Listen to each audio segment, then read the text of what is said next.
guys, it's Shipfest here, and this is this week's cruise news. The first bit of news I've got for you guys this week is that Royal Caribbean has got a Hawaiian cruise that doesn't go to Hawaii. Recently, guests booked on a Hawaiian cruise have had the itinerary changed where the last day is in Hawaii. It leaves Vancouver at the last day of the or the last cruise of the Alaskan season, and it was supposed to do Hawaii. They normally do like one stop because there's a few ports around it. This is on the Ovation of the Seas, but they have changed it to the last disembarkation day is the last day. So technically, a Hawaiian cruise doesn't actually do a stop in Hawaii. So originally, Royal Caribbean changed it, and there was no plans for refunds. But over all the complaints about the cruise, Royal Caribbean has now opted that people can't cancel and get a refund for their cruise, which you're looking for a Hawaiian cruise. If you're specifically probably going to that port, so yeah, they have changed it, and you can now get a refund for that. Norwegian Cruise Line has informed guests on their sailing of the 21st of September 2025 that their brand new ship Norwegian Viva has had its itinerary changed. Not just itinerary in ports, which has also changed, but embarkation and debarkation day as well. So it's shifted. Still 9 nights, but it is shifted.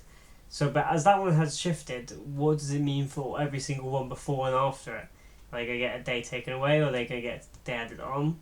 So it's really interesting to see how this changes over the next couple of days / weeks, and see how much of the more itineraries change.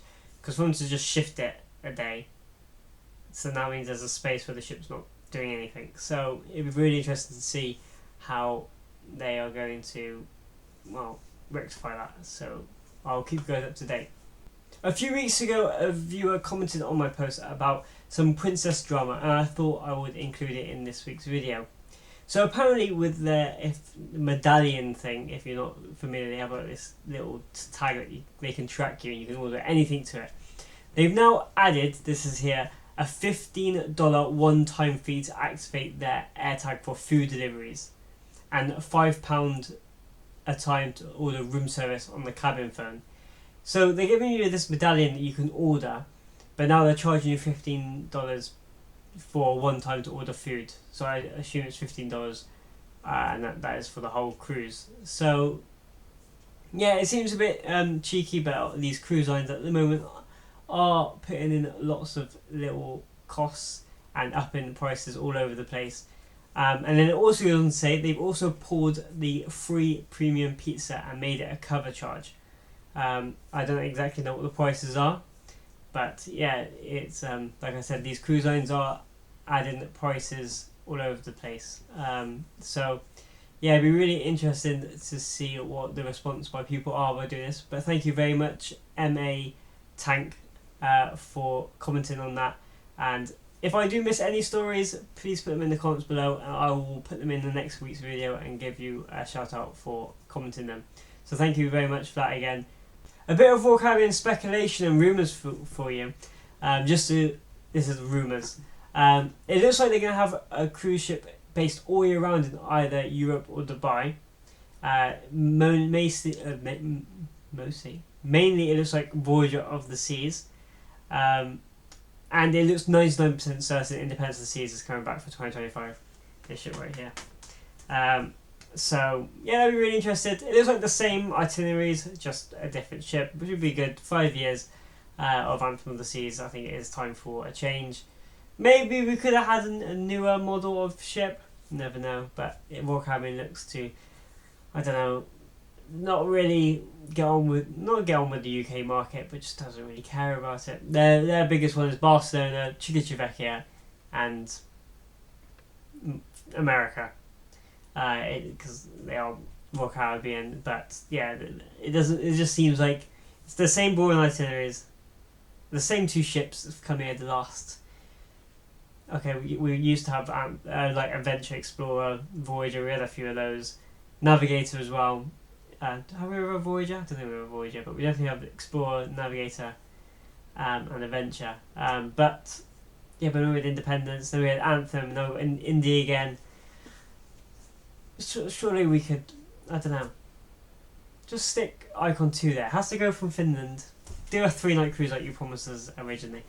But also, I'm going to do a whole thing about the price on Royal Caribbean at the moment, so stay tuned for that video. It should be coming this week at some point, depending on if I have a day off. Because the prices for Royal Caribbean at the moment are through the roof and insane. But also they did send out a survey to people. This was done by Royal Caribbean blog, this is where I read it. Saying, do they mind charging for pizzas? And again, I'll go on to this in that video, but I was just saying, if they do charge for Sorrento pizzas, I really do think it's probably... I got 4 cruises booked on Royal Caribbean next year, so I can't say next year, but 2025 I will probably be looking to book away from Royal Caribbean. If someone who's just turned Diamond Plus as well, so it's not like I've done 1 or 2 cruises on Royal Caribbean. By the time I've done all the ones I've done next year, it'll be going on to 22 cruises for Royal Caribbean. But the prices going up that are obscene, especially for Icon of the Seas next year. I'm lucky I booked when it first came out, because I could never dream about ordering it now. If they start charging for Sorrento's pizza, I really do think it looks like more MSC. Even from the UK, MSC have prices no one can compete with, in my opinion. So, but I will do a whole video on that, but that's just a little snippet. But if they do charge for pizzas, I will be saying something about it, because I think it's a bit of a stretch. I know all the cruise lines lost so much money during the pandemic, but come on, it's pizza. Royal Caribbean's Up and Away helium balloon ride on Perfect Day has been temporarily stopped for maintenance. It looks like it's going to be out of action between August to October. So if you were booked, you will probably be getting an email any day soon saying that it's probably been cancelled. Sorry to bear bad news, but yeah, it looks like it has. I don't know what's gone wrong with it. Maybe this was planned, but yeah, it has. They've been informed guests that it's not working, and they haven't actually given a date of when it's going to be not working to when it's back up. So I'll keep up to date with that, and I will let you guys know when there is an official date for it to be reopened. MSC Cruises on MSC Sea side have started charging for a second entree. Now, if you're dining in the main dining room on MSC Sea side, you will be charged a $5 fee every single entree you have that past 1. So you get 1 free. If you want another one, it's $5.